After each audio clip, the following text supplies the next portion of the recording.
देखिए आज हम कुछ अभ्यास प्रश्न करेंगे जो पीछे दिए हुए हैं।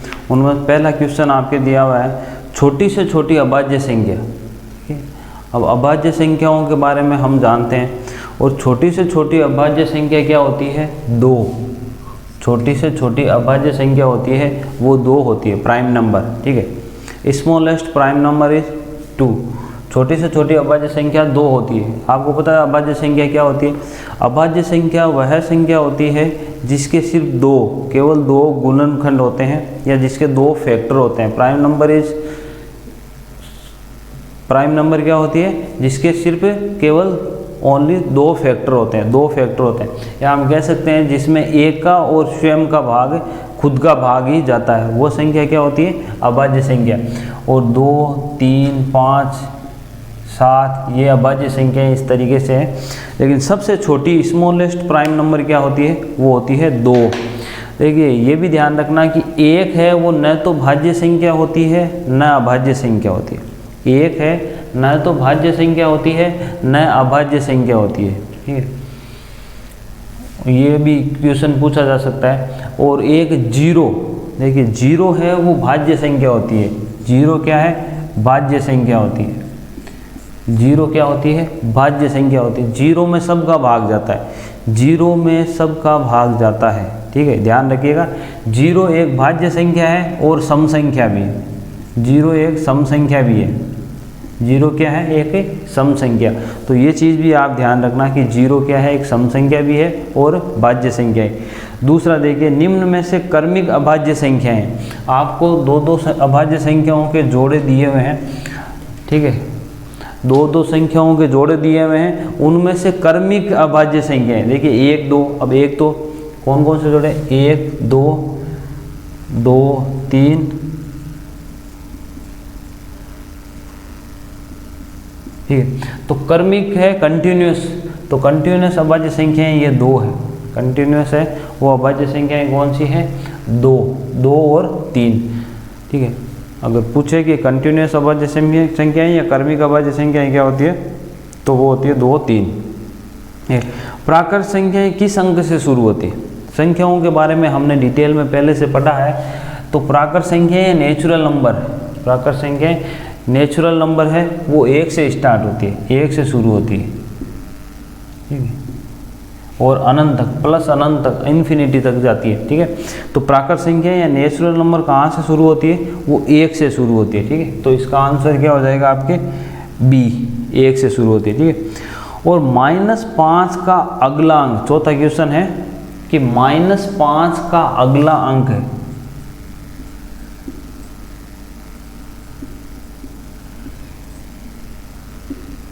-5 का अगला अंक। देखिए क्या होता है कि जितनी भी संख्याएं होती है ना, उनको हम एक संख्या रेखा बनाकर रिप्रेजेंट करते हैं। इस संख्या रेखा पर हम क्या करते हैं? इन संख्याओं को प्रदर्शित करते हैं। बीच में, सबसे बीच में होता है 0, इसके इधर होती है पॉजिटिव धनात्मक संख्याएं 1, 2, 3, 4, 5, 6, 7 इस तरीके से। ठीक है, जितनी भी धनात्मक संख्याएं हैं वो, और इससे इधर होती है वो क्या होती है? ऋणात्मक संख्या, -1, -2, -3 इस तरीके से माइनस अनंत तक की संख्याएं क्या होती है? तो ये इसको हम बोलते हैं नंबर लाइन या संख्या रेखा। इसको बोलते हैं हम नंबर लाइन या संख्या रेखा। तो इसमें ये बोल रहा है कि 5 का अगला अंक क्या होगा? 5 का अगला अंक, तो देखिए ये आगे की साइड, अगर इस संख्या रेखा में हम इधर की तरफ चलें, ठीक है, तो ये क्या, हम क्या बोलेंगे कि हम आगे की तरफ बढ़ रहे हैं। ठीक है, ये पीछे, तो इधर की संख्याएं जो होगी वो बड़ी होगी। जैसे जैसे हम इधर चलते जाएंगे वो संख्याएं क्या होती जाती है? बड़ी संख्याएं मिलेगी। और इससे इधर, ये तो है राइट हैंड साइड, ठीक है, ये होती है लेफ्ट हैंड साइड, दाईं तरफ। अगर संख्या रेखा के हम दाईं तरफ जाते हैं तो हमें बड़ी संख्याएं मिलती है, और बाईं तरफ जाते हैं तो क्या मिलती है? छोटी संख्याएं मिलती है। तो 5 के अगला, तो जो इधर दाईं तरफ के अंक जितने भी होंगे वो आगे के अंक होंगे। ये क्या हो गए? इधर बाईं तरफ वाले या लेफ्ट हैंड साइड वाले क्या होंगे? पीछे के अंक। ठीक है, तो 5 के अगला, यहाँ देखिए -4 होगा, फिर -5 होगा। तो 5 के आगे का अंक क्या है? यहाँ -4। 5 के आगे का अंक क्या होता है? -4। तो ध्यान रखिए कि अगर आपको ऐसे भी पूछ ले कि -4 से छोटी संख्या, जैसे -5 से छोटी संख्या कौन सी है, तो -5 है उससे छोटी संख्या, तो -5 से जो छोटी संख्या है -6 है, -7 है, -8 है, और ये जितनी भी बाकी जो संख्याएं होगी माइनस में, तो वो क्या होगी, कर्म से क्या होती जाएगी, छोटी संख्याएं होती जाएगी, तो छोटी संख्याएं होती जाएगी। तो -6 -7 क्या है, जैसे -6 से छोटी संख्या कौन सी है, -7, -7 से छोटी संख्या कौन सी है, -8। तो जो माइनस में जो संख्याएं, ठीक है, जिनका इनका मैग्नीट्यूड जो ज़्यादा होगा वो संख्याएं क्या होगी, छोटी होगी, क्या होगी, छोटी होगी। तो ये नंबर लाइन होती है जिसके हम छोटी और बड़ी संख्याओं की बातें करते हैं, ठीक है। अग्रगामी, इनमें जैसे इधर की जो संख्याएं होगी उनको अग्रगामी, ठीक है, प्रीडेसेसर, इधर वाली को बोले प्रीडेसेसर संख्याएं भी बोलते हैं, ठीक है।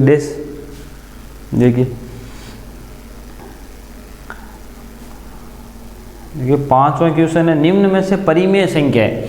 परिमेय संख्या देखिए, आपको कुछ संख्याएं दी, √4, √2, √3 और √5, ठीक है। इनमें से परिमेय संख्या कौन सी है, परिमेय संख्या। अब हमने पढ़ा है कि परिमेय संख्याएं क्या होती हैं, जिनको P/Q के रूप में हम लिख सकते हैं। ऐसी संख्याएं जिनको P/Q के रूप में लिख सकते हैं, ऐसी संख्याएं P/Q के रूप में लिख सकते हैं, जहाँ क्या होती है, P और Q क्या है, इंटीजर नंबर होती है, पूर्णांक संख्याएं होती है। क्या होती है, पूर्णांक संख्याएं, ठीक है। P और Q क्या होती है, पूर्णांक संख्याएं होती है, और Q है वो 0 के बराबर नहीं होती, 0 के बराबर नहीं होती। तो देखिए ये एक पूर्ण वर्ग, जैसे 4 है, 4 क्या होती है, एक पूर्ण वर्ग संख्या है, ठीक है, इसका हम वर्गमूल निकाल सकते हैं। तो ये क्या है, √4 क्या होता है, वो 2 क्या होती है, एक परिमेय संख्या होती है, क्योंकि 2 को हम किस में लिख सकते हैं, P/Q, 2 को 2/1 लिख सकते हैं, 2 को क्या लिख सकते हैं हम, 2/1 लिख सकते हैं, ठीक है। अब बाकी ये जितनी भी संख्याएं हैं, या हम कहें कि अगर अंडर में कोई प्राइम नंबर है, अभाज्य संख्या है, अंडर है, अंडर में कोई भी अगर अभाज्य संख्याएं हैं, तो वो क्या होती है, अपरिमेय संख्याएं होती है। वो कौन सी संख्याएं होती है, अपरिमेय संख्याएं होती है, ठीक है। अपरिमेय संख्याएं कि अगर आप इस तरीके से और समझना चाहें, तो अपरिमेय संख्याएं क्या होती है, जैसे जो अगर इनका मान हम दशमलव के बाद निकाल लें, अगर इनका हम मान निकालें, तो दशमलव के बाद ये न तो शांत होती है ना रिपीट होती है, ठीक है। तो ये क्या होती है, अशांत अनावर्ती दशमलव भिन्न होती है। क्या होती है, अशांत अनावर्ती दशमलव भिन्न, जिसको हम क्या बोलते हैं, अपरिमेय संख्याएं बोलते हैं, ठीक है। क्या बोलते हैं, अपरिमेय संख्याएं। और अगर ऐसी कोई संख्या अंडर में दी हुई है जिसका पूर्ण हम घनमूल निकाल सकते हैं या वर्गमूल निकाल सकते हैं, तो वो क्या होती है, परिमेय संख्याएं होती है। वो क्या होती है, परिमेय संख्याएं। वो क्या होगी, परिमेय संख्या होगी। पाई है, देखिए पाई है वो क्या है, अपरिमेय संख्या होती है, ठीक है। पाई है वो क्या होती है, अपरिमेय संख्या होती है। लेकिन 22/7 है वो क्या होती है, परिमेय संख्या होती है। 22/7 क्या होती है, परिमेय संख्या। तो ये कुछ चीज़ें भी आपके साथ में ध्यान रखिए, ठीक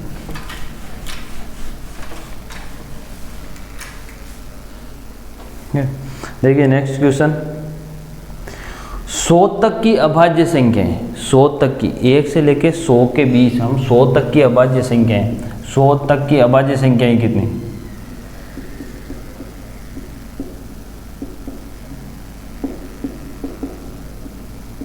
देखिए 100 तक की अभाज्य संख्याएं कितनी होती है, 25, ठीक है। 100 तक की अभाज्य संख्याएं कितनी होती है, 25 होती है। मतलब 1 से लेकर 100 तक के बीच, 100 के बीच में कितनी अभाज्य संख्याएं होती है, 25 अभाज्य संख्याएं होती है, ठीक है। और अगर हम और बात करें तो 101, देखिए अगर आपको पूछ ले 3 नंबर की सबसे छोटी अभाज्य संख्या क्या होती है, 3 अंकों की सबसे छोटी अभाज्य संख्या क्या होती है, 101 होती है। और 3 अंकों की सबसे बड़ी अभाज्य संख्या होती है 997। तो अगर डायरेक्ट पूछा जाए तो ये भी पूछा जा सकता है कि 3 अंकों की सबसे छोटी और सबसे बड़ी अभाज्य संख्या कौन सी होती है, ठीक है। और ये भी ध्यान रखिए 100 तक है वो कितनी होती है, 100 तक है वो 25 अभाज्य संख्याएं होती है, ठीक है, 25 अभाज्य संख्याएं होती है।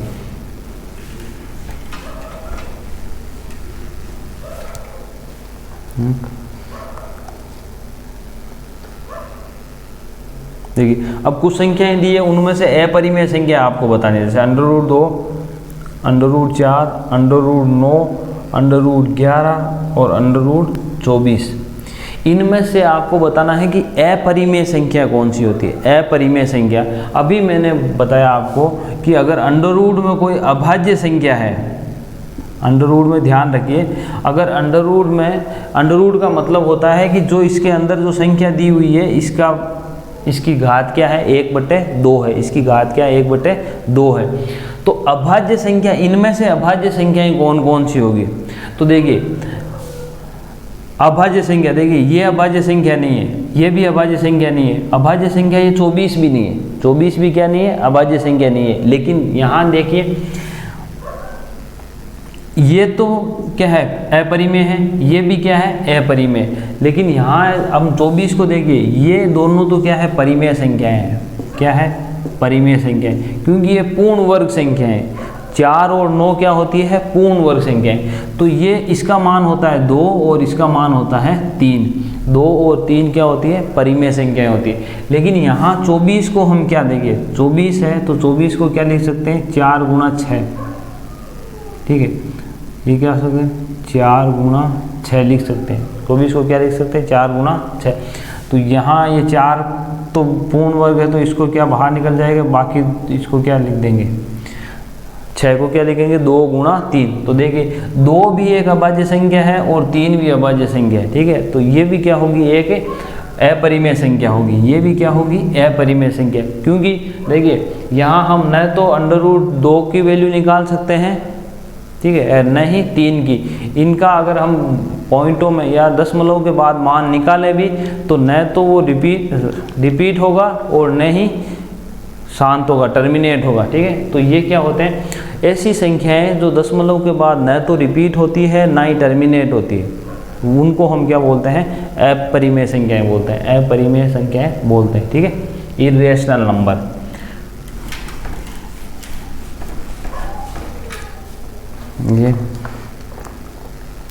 ये वाला आगे वाला क्वेश्चन अच्छा है। ये बोल रहा है यदि x तथा y क्या है, सम संख्याएं, x तथा y क्या है, सम संख्याएं, x और y क्या है, सम संख्याएं,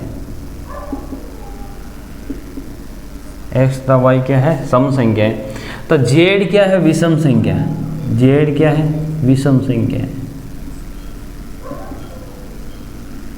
z है विषम संख्या।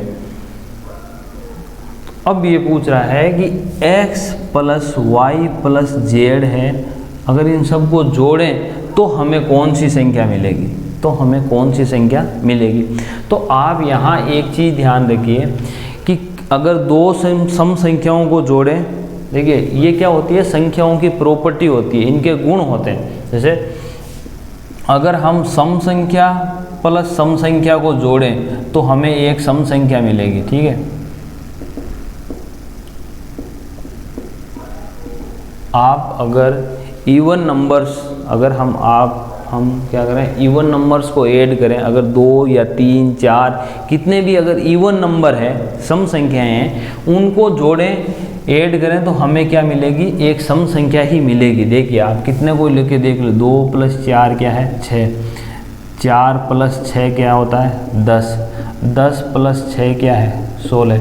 तो ये जितनी भी संख्याएं हमें मिलेगी, क्या मिलेगी, सम संख्याएं मिलेगी, सम संख्याएं मिलेगी, ठीक है। इसी प्रकार अगर 2 विषम संख्याओं को आप जोड़ो, ठीक है, 2, मैं क्या बोल रहा हूँ, सिर्फ 2 विषम संख्या प्लस विषम संख्या, अगर 2 विषम संख्याओं को आप जोड़ो तो भी हमें क्या मिलेगी, एक सम संख्या मिलेगी। ध्यान रखिए, अगर हम कितनी भी विषम संख्याओं को जोड़ रहे हैं और उनकी संख्या सम है, मतलब जैसे 2 क्या है, सम, इसी प्रकार अगर हम 4 विषम संख्याओं को जोड़ें, कितनी को, 2 को, 4 को, 6 को, 8 को, 10 को, 12 को, अगर इनको संख्याओं को हम जोड़ें, विषम संख्याओं को, तो हमें क्या मिलेगी, एक सम संख्या मिलेगी। हमें क्या संख्या मिलेगी, एक सम संख्या मिलेगी। परंतु अगर आप एक सम संख्या को और विषम संख्या को जोड़ो, ठीक है, विषम संख्या प्लस सम संख्या, ठीक है, विषम संख्या और सम संख्या को जोड़ो तो हमें क्या मिलेगी, विषम संख्या मिलेगी, हमें क्या मिलेगी, विषम संख्या मिलेगी। तो यहाँ आप देख लो विषम संख्या 3 है, सम संख्या कितनी है 2, क्या हो जाएगी 5, 5 भी क्या है कि विषम संख्या। तो यहाँ हमें क्या बोल रहा है, देखो मैंने बताया कि 2 सम संख्याओं को जोड़ो तो तीसरी क्या मिलेगी, सम संख्या। तो आप x प्लस वाई को जोड़ोगे तो क्या मिलेगी, एक सम संख्या मिलेगी। तो इन दोनों का जो रिजल्ट मिलेगा वो क्या मिलेगी, एक सम संख्या मिलेगी। इन दोनों के जोड़ने से संख्या कौन सी मिलेगी, हमें सम संख्या मिलेगी। और z क्या है, विषम संख्या है, z क्या है, विषम संख्या। अब देखिए सम संख्या और विषम संख्या को जोड़ने पर हमें क्या मिलता है, विषम संख्या। तो यहाँ जो हमारा उत्तर होगा वो क्या होगा, विषम संख्या। तो इन संख्याओं को और इनकी प्रॉपर्टीज़ को आपको क्या करना है, ध्यान में रखना है। इनके गुण होते हैं ये, जिनको आपको ध्यान में रखना है, ठीक है। अब देखिए आगे का क्वेश्चन है,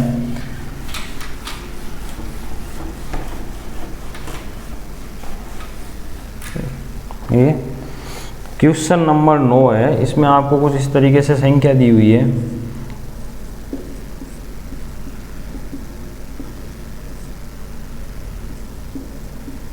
तो ये क्वेश्चन मार्क जो लगाया हुआ है इसकी जगह क्या आएगा, इसकी जगह कौन सी संख्या आएगी। तो आपको दिया हुआ है 72, 144, 288 और 188। इनमें से कौन सी संख्या है वो ये क्वेश्चन मार्क की जगह आएगी। तो एक तरीके से हम क्वेश्चन मार्क को कुछ भी, ये क्या है, अगर आप x मान लो यहाँ कि x, तो इन दोनों को गुणा करें, इधर इन दोनों को गुणा करें तो x स्क्वायर बराबर क्या हो जाएगा, 32 गुणा 648, ठीक है। अब देखिए यहाँ हम इसको, कुछ क्वेश्चंस ऐसे होते हैं जिनको हम यूनिट प्लेस, इकाई के अंक से देख के पता कर लेते हैं, इकाई का अंक, ठीक है।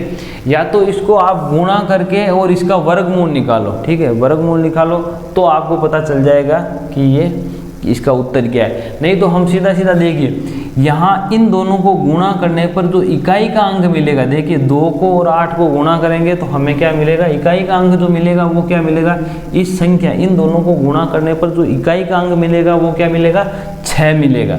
इकाई का अंक क्या मिलेगा हमें, 6, ठीक है।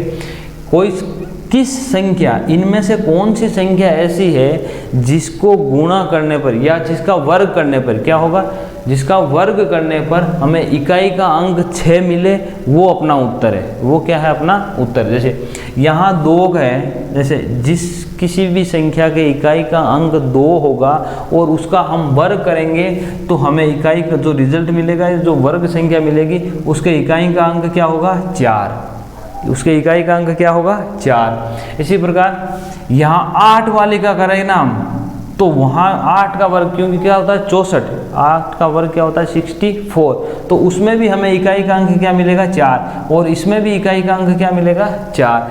लेकिन ये 4 ऐसी संख्या होती है जिसका अगर हम वर्ग करें, जिसका हम वर्ग करें तो इकाई का अंक हमें क्या मिलेगा, 6, इकाई का अंक क्या मिलेगा, 6। 4 और 6 ऐसी संख्याएं होती है, जैसे अगर 6 का भी अगर आप वर्ग करोगे ना तो भी इकाई का अंक हमें क्या मिलता है, 6। पर यहाँ इस प्रश्न में अपना उत्तर क्या हो जाएगा, 144, क्योंकि ऐसी संख्या कौन सी है जिसको अगर उसी से गुणा करें या उसका वर्ग करें तो इकाई का अंक क्या मिलेगा, 6। तो यहाँ ये 144 ऐसी संख्या है जिसका अगर हम वर्ग करें तो हमें क्या मिलेगा, इकाई का अंक 6। तो इस तरीके से हम सीधा कर सकते हैं। अगर हमें जैसे वर्ग है, घन है, ये चीज़ें पता है, ठीक है, बाध्यता के नियम है, तो इनसे काफ़ी क्वेश्चन है वो बिल्कुल आसान हो जाते हैं, ठीक है, बिल्कुल आसान हो जाते हैं। आगे भी अभी 2, 4, 5 क्वेश्चन ऐसे आएंगे, अगर आपको अच्छे से वर्ग आते हैं तो वो इजी हो जाते हैं, ठीक है। तो यहाँ नहीं तो आप है इसका देखिए वर्ग करके भी, इसका वर्गमूल निकाल के भी कर सकते हो, इसका वर्गमूल निकाल के भी कर सकते हो वो, लेकिन वो लेंथी प्रोसेस होता है, ठीक है, वो जो प्रक्रिया है थोड़ी लंबी होती है। देखिए नेक्स्ट क्वेश्चन 169 का वर्गमूल। देखिए वर्गमूल, देखिए हम अगर जैसे कोई संख्या है, वर्गमूल क्या होता है, मैं 2 को 2 से गुणा करता हूँ तो क्या मिलता है, 4। तो ये हमें क्या बोलूँगा कि 2 का वर्ग है वो क्या है, 4। 2 का वर्ग क्या है, 4। 2 का वर्ग क्या है, 4। और 4 का वर्गमूल क्या है, 2। अगर आपको कोई पूछे कि 4 का वर्गमूल क्या है, तो वो क्या होता है 2। मतलब किस संख्या को उसी संख्या से गुणा करने पर हमें 4 मिलेगा। इसी प्रकार अगर आपको पूछा है 169 169 का वर्गमूल क्या है, तो 169 का वर्गमूल होता है 13, क्योंकि 13 को 13 से गुणा करने पर हमें कितना मिलता है 169 मिलता है, 169 ये हो। ठीक है, देखिए नेक्स्ट क्वेश्चन।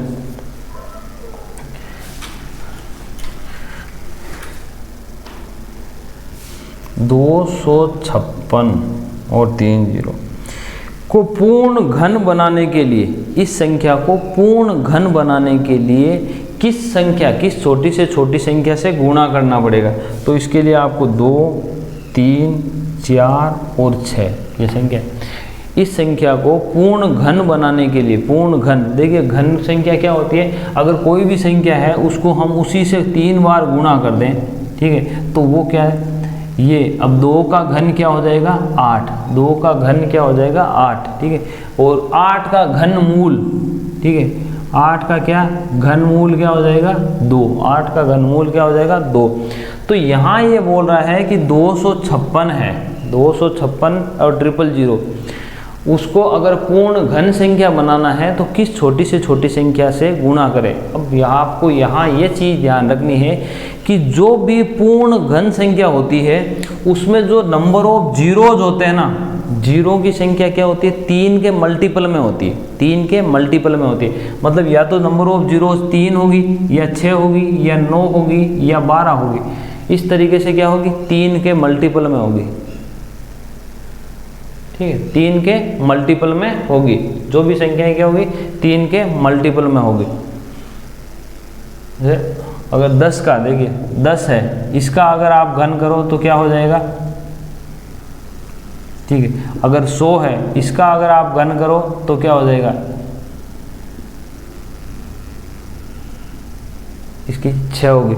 इसी प्रकार अगर कोई संख्या ऐसी है, इसका अगर घन करो, ठीक है, इसका अगर घन करो तो हमें क्या मिलेगा, इसको 3 बार गुणा करेंगे तो ये क्या हो जाएगा कुछ इस तरीके से।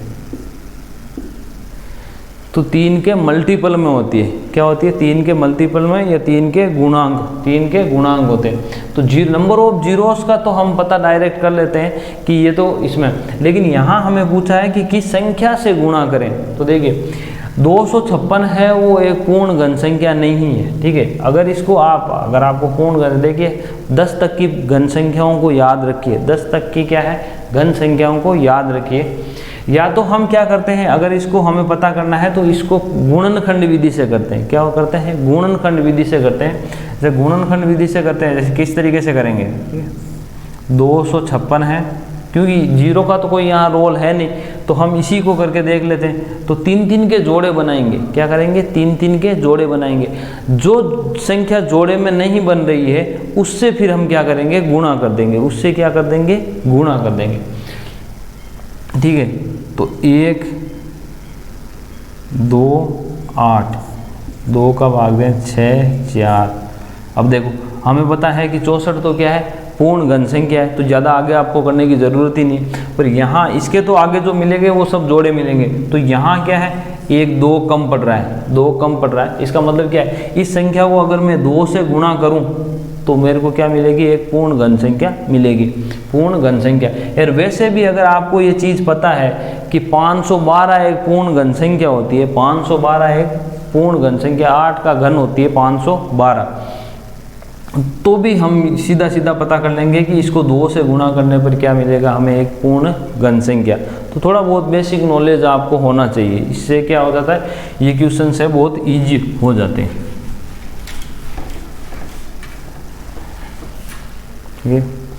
नेक्स्ट क्वेश्चन है का वर्गमूल। देखिए एक संख्या दी हुई है 0.0000 का वर्गमूल। देखिए क्या दे रखा है, वर्गमूल 0.008, 0.08 और 0.8, और ये दे रखा है 0 नहीं। इसका हमें क्या निकालना है, इस संख्या का क्या निकालना है, वर्गमूल। वर्गमूल। देखिए हमने क्या किया है कि कौन सी संख्या, कौन सी इनमें से ऐसी कौन सी संख्या है जिसको गुणा, उसी संख्या से गुणा करने पर हमें ये मिले, ये संख्या मिले, ये संख्या मिले। ये क्या है, देखिए ये पॉइंट यहाँ है, इसमें पॉइंट है यहाँ, इसमें पॉइंट है और इसमें पॉइंट है यहाँ, दशमलव है ये, ठीक है। तो कि इनमें से किस संख्या को उसी संख्या से गुणा करने पर हमें ये संख्या मिलेगी। देखिए अब यहाँ सीधा सा आपको गुणा करने की ज़रूरत नहीं है। यहाँ कितने अंकों के बाद में, 6 अंकों के बाद पॉइंट है, क्या है 6 अंकों के बाद। तो ये कब पॉसिबल है, जब 3 अंकों के बाद पॉइंट वाली संख्या है उसको हम अगर उसी से गुणा करेंगे तो पॉइंट कब आएगा, 6 अंकों के बाद। तो इसका उत्तर क्या हो जाएगा, देखिए कोई भी पूर्ण वर्ग संख्या का अगर इस तरीके से पूछे तो आप पॉइंट देख लीजिए, सीधा पॉइंट। अगर मैं इसको इसी से संख्या से गुणा करूंगा ना तो जो रिजल्ट मिलेगा ना उसमें 4 अंकों के बाद में क्या होगा, दशमलव होगा या पॉइंट होगा, ठीक है। इसमें 2 अंकों के बाद और इसमें 10 अंकों के बाद, पर यहाँ हमें क्या दे रखा है, 6 अंकों के बाद पॉइंट दे रखा है। इसका मतलब इसका उत्तर होगा ये। तो आपको ज़्यादा कुछ करने की भी ज़रूरत नहीं पड़ती, सीधा पता चल जाता है।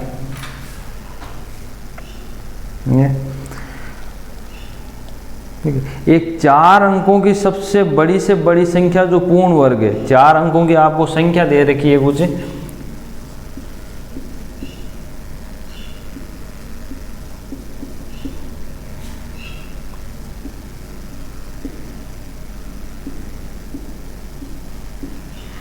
इनमें जो पूर्ण वर्ग संख्या है, इनमें से आपको पता करना है कि पूर्ण वर्ग संख्या कौन सी है जो सबसे बड़ी हो।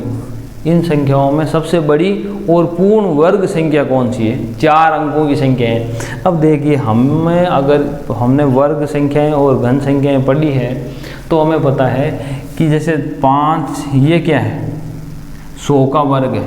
5 अंकों की जो सबसे छोटी संख्या होती है वो क्या होती है, 100 का वर्ग होती है। वो एक पूर्ण वर्ग संख्या होती है। क्या होती है, पूर्ण वर्ग संख्या, पूर्ण वर्ग संख्या। तो या तो आप इन सब का वर्गमूल निकाल के देखो, वर्गमूल निकाल के देखो कि ये पूर्ण वर्ग संख्याएं है या नहीं।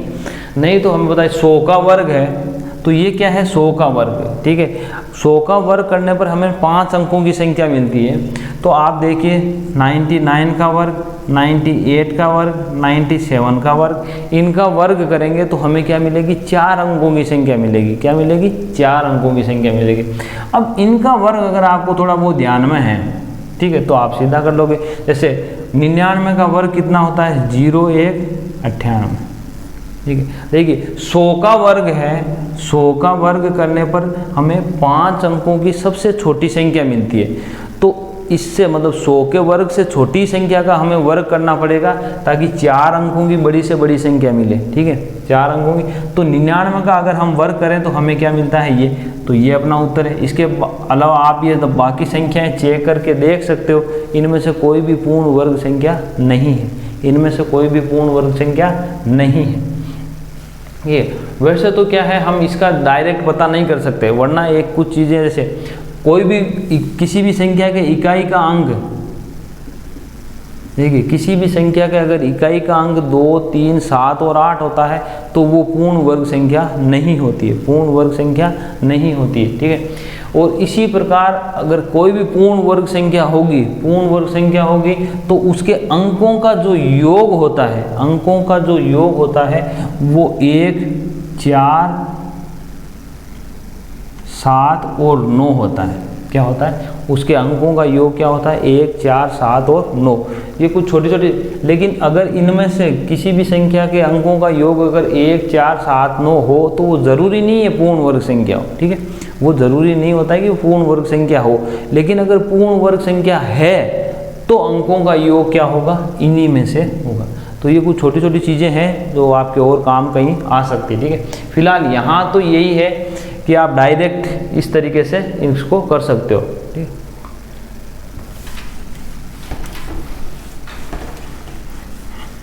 इसमें वर्ग संख्या जैसे वर्ग करने और वर्गमूल निकालने के मैंने वीडियोस बना रखे हैं, तो आप उनमें जाके डिटेल में देख सकते हो। कोई ज़्यादा टाइम नहीं लगता है इसमें, ठीक है, और इतने हार्ड भी नहीं है, ठीक है। तो आज के लिए इतना ही, आगे के क्वेश्चन बाद में करेंगे, ठीक है।